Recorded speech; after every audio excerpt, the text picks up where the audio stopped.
probably going to move around in my chair a bit. All right, that's okay. Hello, everyone. Welcome to the Big Wave Babe Inspirational Podcast.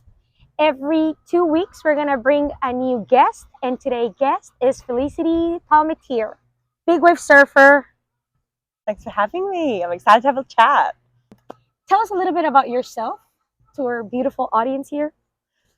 Well, right now I'm 31 years old, but I'm from Western Australia and currently living in Margaret River. I started surfing when I was about 6 years old. My dad got me into surfing.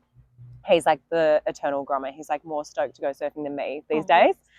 And yeah, when I was about 12 years old, so I was kind of doing it like, you know, every now and then from 6 till 12. It was just one of the things that I'd do with dad. And I sort of fell in love with like the ocean and just like that positive association with nature and like good family times. And it was never about competing for me. We can cut that out. Or maybe leave it. And so yeah, it was never about competing for me. It was always about just good family times, positive association with nature, like that connection to nature and the ocean. And I just fell in love with that and spending time with my dad and my brothers at the beach and my mum. And when I was 12 years old, I walked into a surf shop with my dad. I think I was like starting to get the hang of it and we needed to get like a new leash or a leg rope. And we walked in there and I remember seeing this poster on the wall and I didn't know what it was, but it was for a surf contest. And I was like, Dad, like, what's that? And he was like, oh, it's like, you know, if you want, like you can compete and make money surfing and like it could be a career. And I was like, right, like that's what I want to do. I want to surf and I want to compete. Great. Wow. And then after that, kind of was like no, well, actually what happened is he said to me,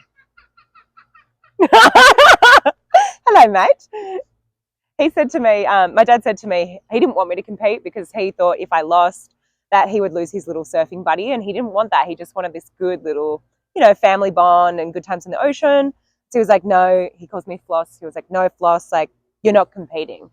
And I was really bummed. And I was like, oh, fine, I'll show you. Like, yeah. And back then we didn't have like mobile phones. We had like the landline. And so I grabbed the number, called the number and entered myself into my first surf comp. And then obviously he's really supportive. So he came down and watched me.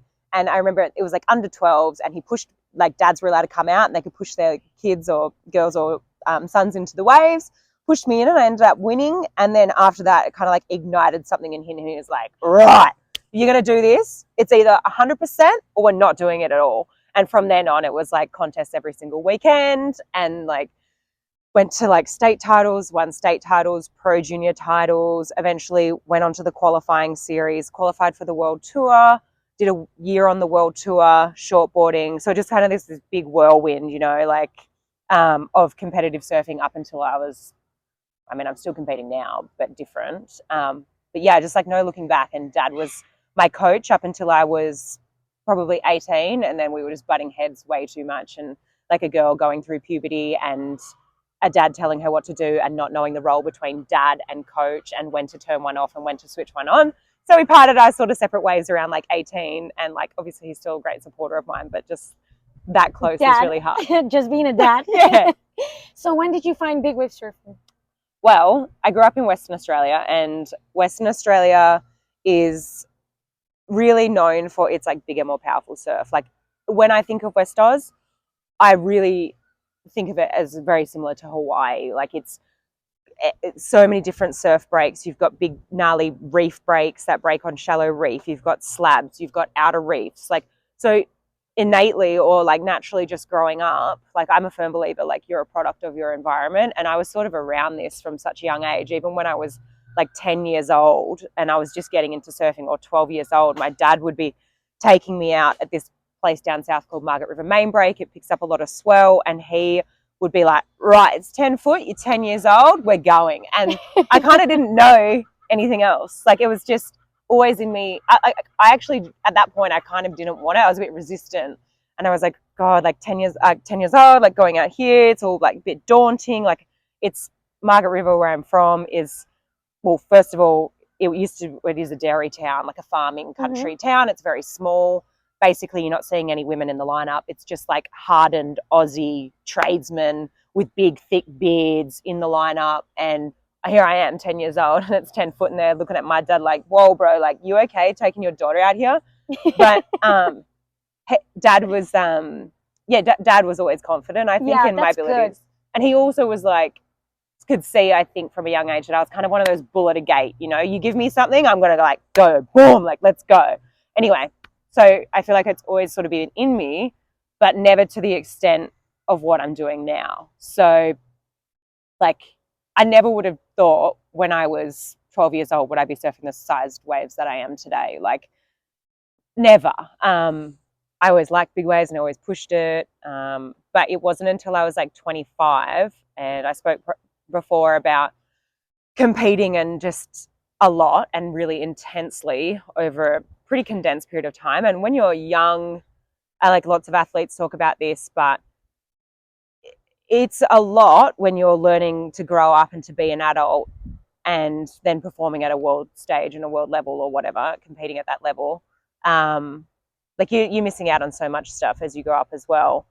But there was a lot of that, a lot of pressure, and I just kind of got over it too. Like back then the tour wasn't as good as what it is now. Like the World Surf League's done a great job at, you know, obviously there's equal prize money now, and like the women compete at the same events as the men. However, that wasn't the case back when I was competing like that full-time on the qualifying series or on the World Tour. And I come from a place with amazing waves, and I was leaving there all the time to go compete in something that was like 2 foot and onshore. And I'd be like, why'd I just leave Margaret River? And so there was that going on. There was burnout. And then that also coincided when I was 25. My mum was diagnosed with early onset dementia.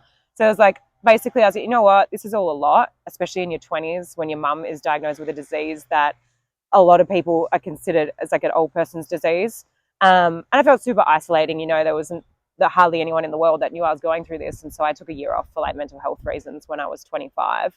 And in that year is when I found like big wave surfing, you know? Great. So we met at the first Peaje Challenge.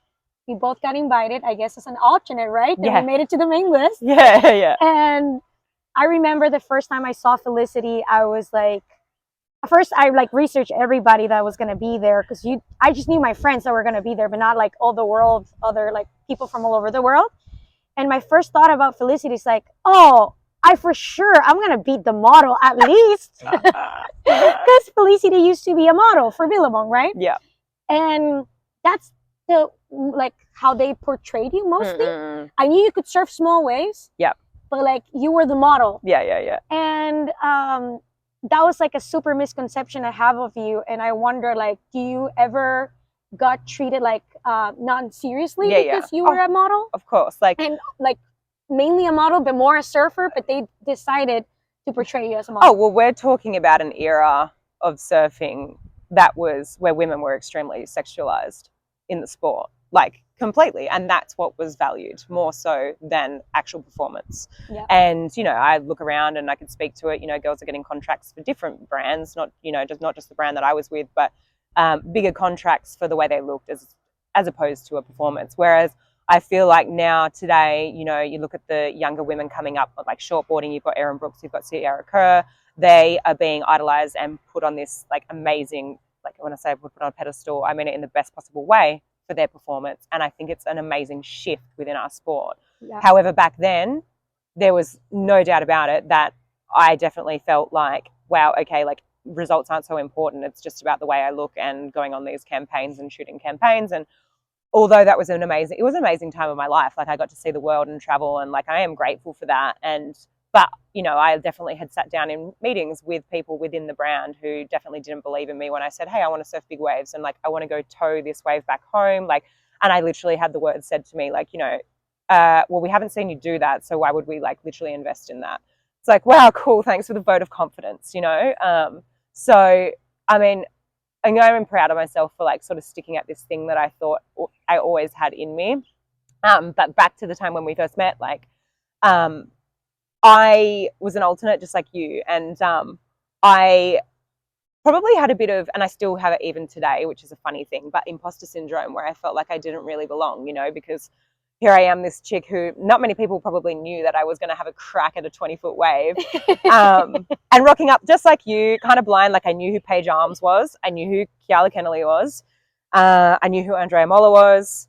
Like, but other than that, I was like, Yeah, who are these other girls, you know?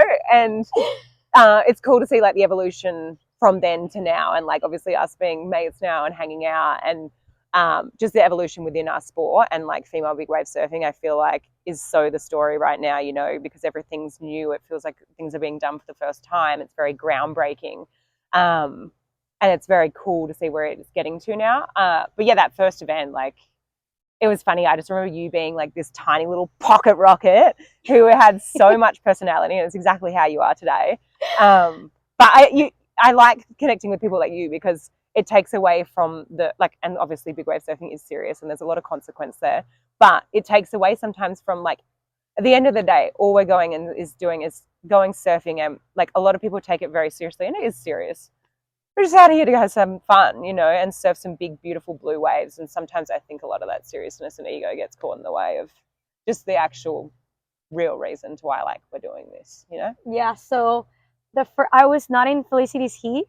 I was on the first heat actually.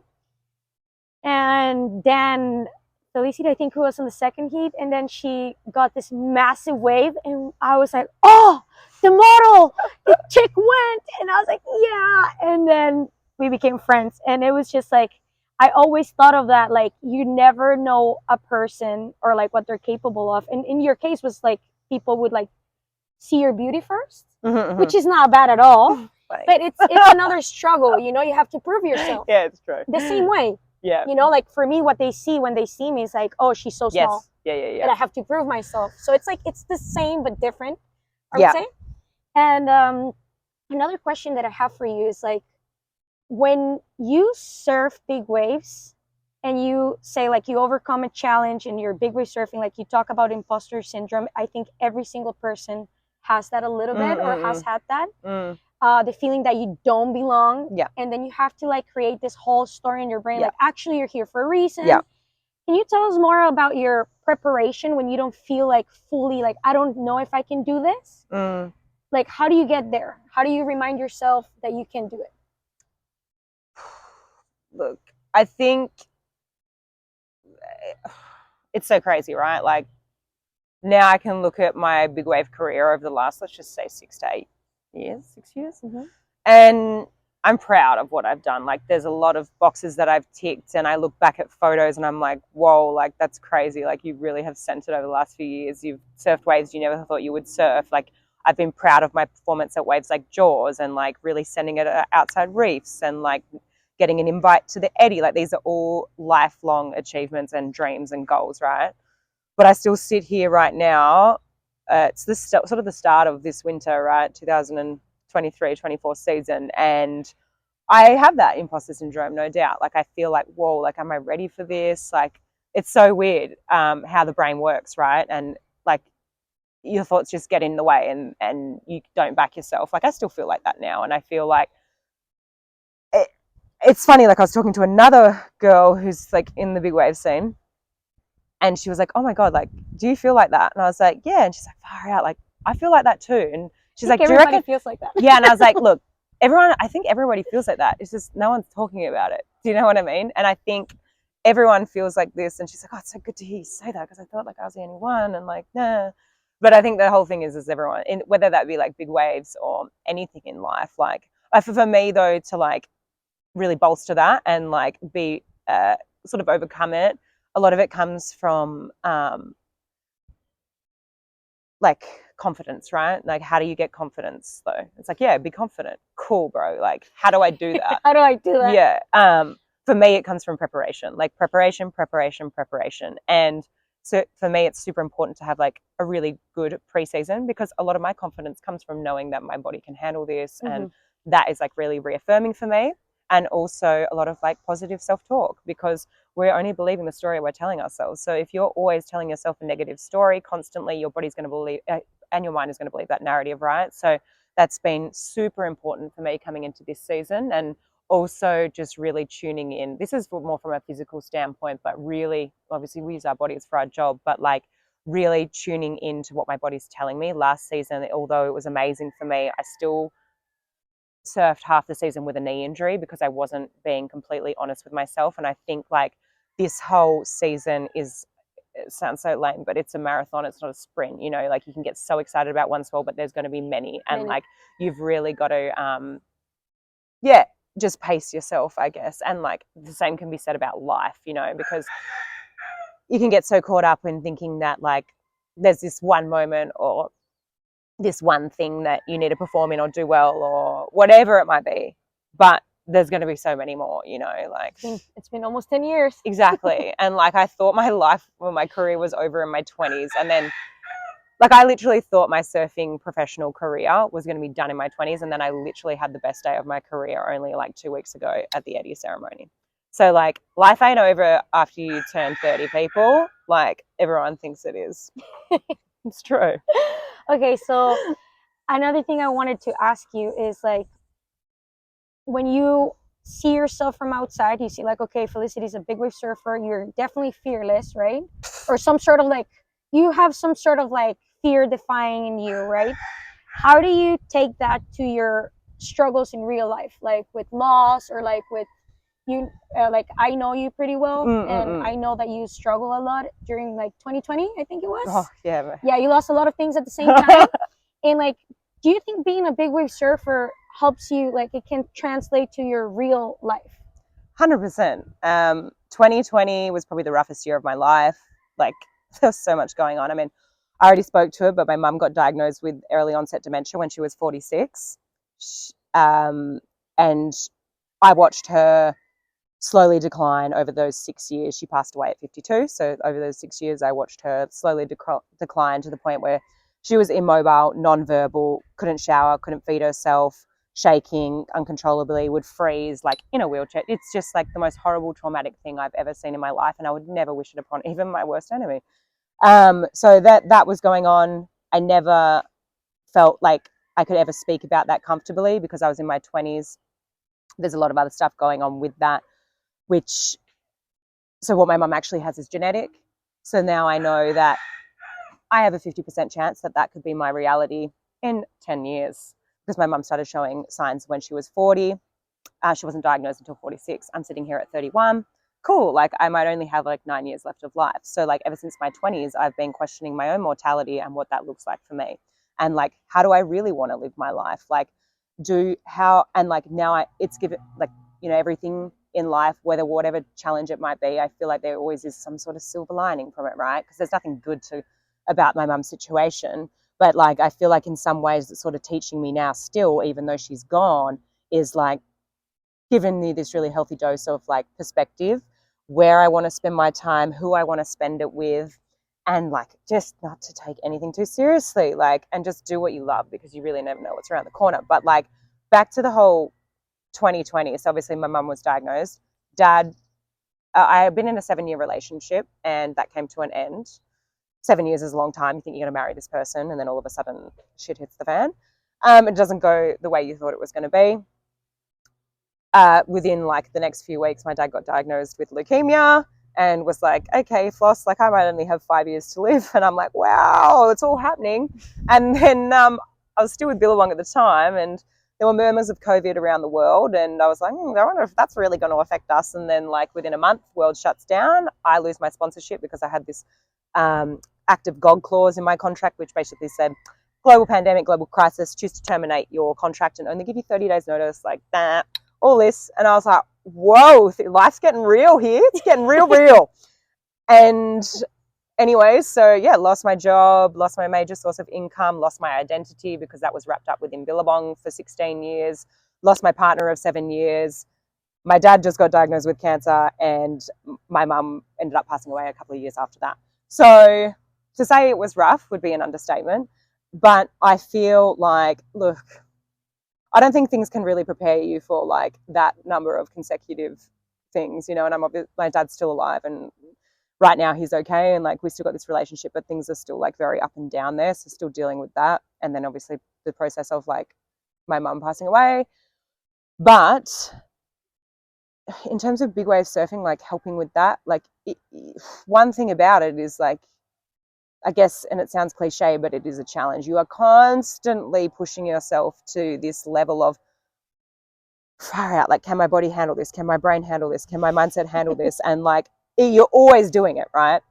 And I feel like it's like, I use this analogy, it's like you've got this big hole in the ground, right? And every time you do something really difficult, you're filling up that hole, right? Yeah. And so like it just builds resilience. And I just feel like over the years, like all these hard situations that I've been in, whether it's kind of like big wave, it's sort of like it prepared me for like these big crazy waves of life, I guess, in some way.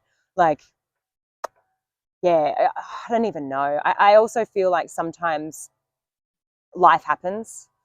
I don't know if I really believe in fate or anything like that, because I think, you know, that's not fair that my mum died at 52. You know, I don't believe in that. I think sometimes life just happens, and the best thing you can do is just put one foot in front of the other. And I didn't have a choice. It's just like, this is just what I do, and I just take it one step at a time.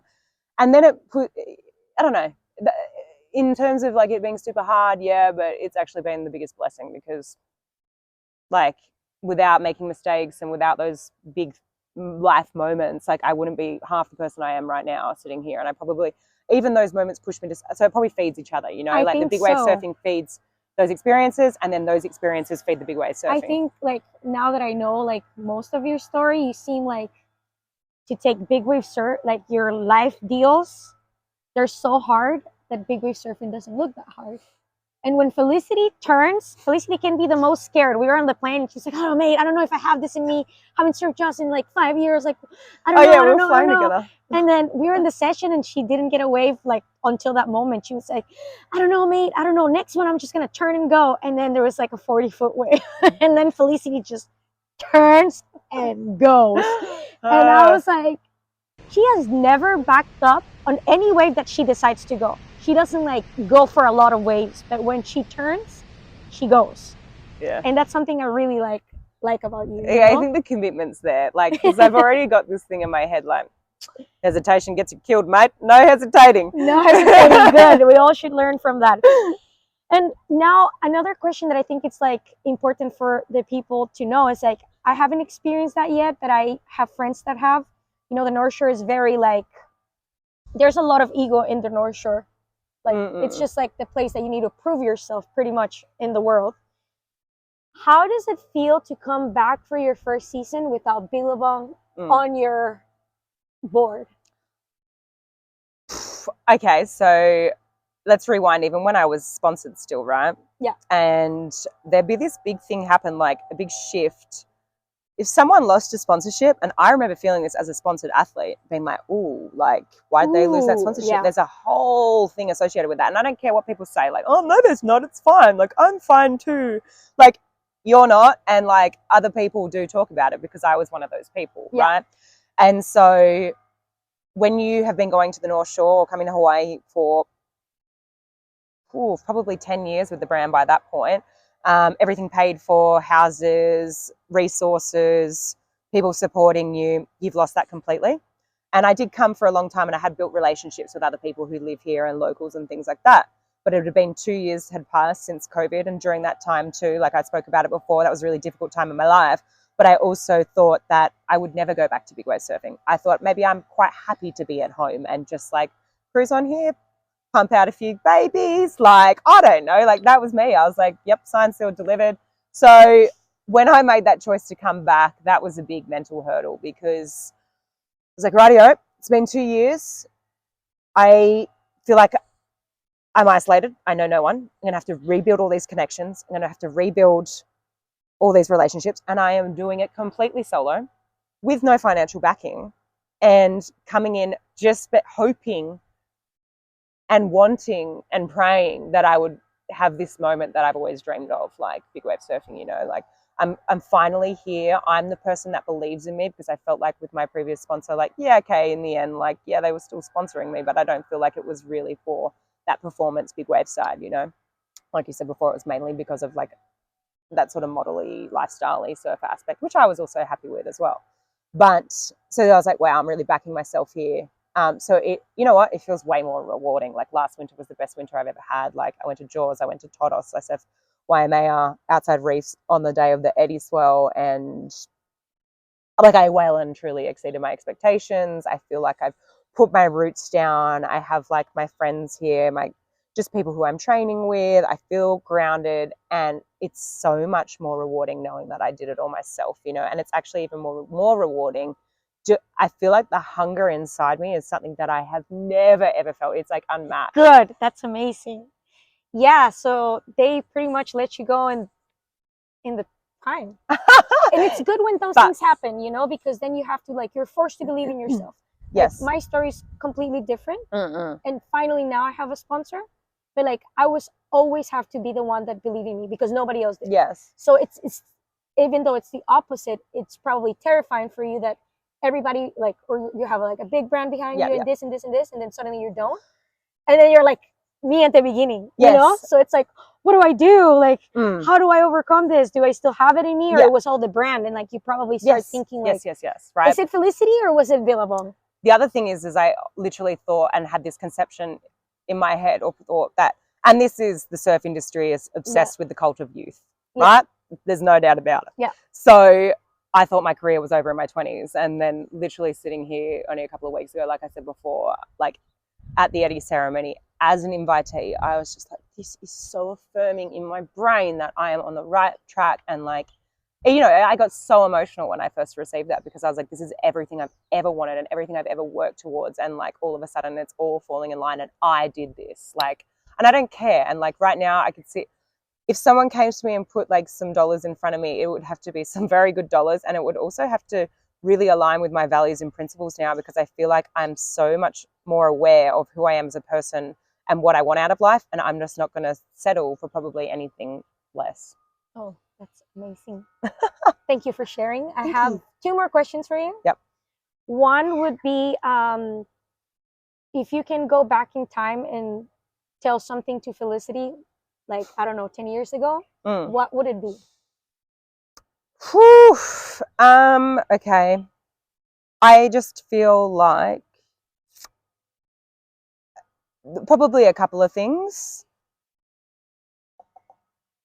Like, we didn't even touch on this, but for 2 years of my life, I was in a relationship with a female, right? And I had to hide it because of fear of losing my sponsorship, because back then it wasn't accepted to be bisexual or to be a lesbian or to be queer within the surf industry.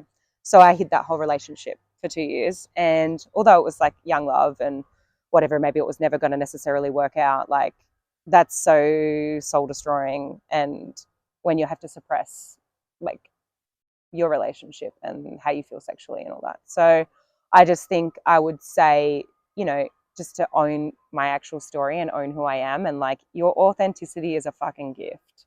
Like, don't trade that for anything. I'd also say that life is, well, look, life can be taken away very quickly, but also, you know, you sort of have to live life with a bit of planning. So I think, like, it's a marathon. It really is. Like, don't get so obsessed with like doing something by a certain age, because I felt like very pressured to like be on tour by a certain age, to win an Australian title by a certain age. And like, if I hadn't done those things, it was just all this external pressure, like so crippling, you know? And then in some regards, yes, life is a marathon, but then also like just being very conscious. I think the most important thing in your life is your relationships, and that should be your priority with your family or your friends. Prioritize that, because when shit hits the fan, they're the only people that's going to be there. Yeah. Okay. And then if you have an advice to a person, not necessarily that wants to surf big waves, but just like a person that want to push their limits, say like, I want to start surfing big waves, random person, what would you say to them, like, in terms of like preparation or mindset, or what advice can you share with them? In any facet of life, first of all, I'd just say, like, if you're passionate about something, it's going to give you purpose. And I think that's the most rewarding thing in life, because without purpose, what is life? It's meaningless. So you need a purpose. And I feel like if you found that, you're on your way, right? Because if you're passionate about something, nothing's going to get in your way. I think specifically big wave surfing, I mean, there's so many different facets to this, right? Like, you've got toe surfing, you've got paddle surfing. There's a lot to learn. There's obviously, right, there's the whole community as a whole. You know, you've got your drivers, your safety, you've got There's so much to it. I'd just say ask questions. And there's a lot of people in the industry. Yes, there is a lot of people. There's a lot of different people out there in this big wave community.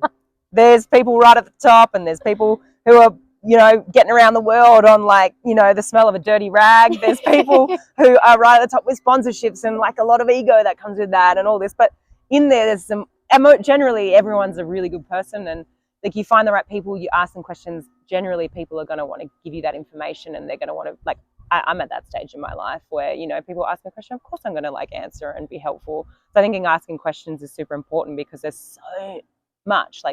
Then you've got all your different breaks and the nuances within each different surf break and your safety plan and jet ski safety plan, and they all change from break to break, right? So I think it's just getting involved in the community and reaching out, and eventually you'll find those people that you gel with and really just leaning on them, and I think it's an amazing community to be a part of, because